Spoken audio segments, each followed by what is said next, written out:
எந்தெந்த நேரத்தில் எதை கூற வேண்டும். மும்மூர்த்திகளில் காக்கும் தெய்வமாக கருதப்படுகின்ற விஷ்ணு பகவானுக்கு 1000 திருநாமங்களுக்கும் மேலாக பெயர்கள் உள்ளன.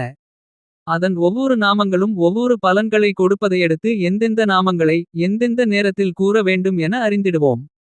இறைவனின் நாமத்தை அன்றாட வாழ்வில் நாம் தூங்கி எழுந்தது முதல் குளிப்பது நடப்பது உணவு சாப்பிடுவது என ஒவ்வொரு நேரத்திலும் அதற்குரிய பெயரை கூறுவது சிறப்பாகும். அதனால் உடல் ஆரோக்கியம் கிடைப்பதுடன் பாதிப்பு எதுவும் ஏற்படாது. அதையடுத்து சாதாரணமாக நிற்கும்போது நரசிம்மா என்று சொல்ல வேண்டும். நடக்கும்போது நாராயணா என்று கூற வேண்டும்.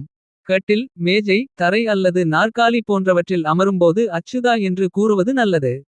அமர்ந்த நிலையில் இருந்து அல்லது படுக்கையில் இருந்து எழுந்திருக்கும்போது எம்பெருமாளே என்று கூற வேண்டும். உணவு சாப்பிடும்போது திரிவிக்ரமா என்று சொல்ல வேண்டும். படுக்கும்போது பத்மநாபா என்று கூற வேண்டும். பாட்டு பாடும்போது பாண்டுரங்கா என்று சொல்ல வேண்டும். ஓடி விளையாடும்போது அல்லது ஓடும்போது ஒப்பிலி அப்பா என்று கூற வேண்டும். ஓடி கீழே விழும்போது வேங்கடவா என்று கூறுவது நல்லது. வேதனையில் இருக்கையில் முகுந்தா என்று சொல்வது நல்லது.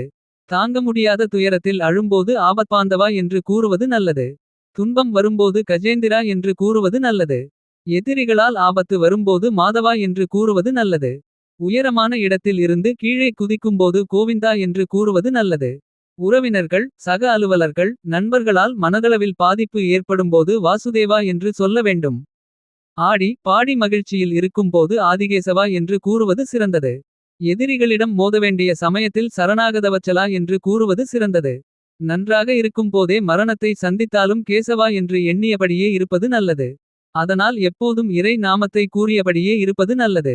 விஷ்ணு பகவானின் நாமங்களை கூறுவதால் கிடைக்கும் பலன்கள் குறித்து உங்கள் உறவினர்களும் நண்பர்களும் அறிந்திட செய்யுங்கள். ஷேர் செய்யுங்கள்.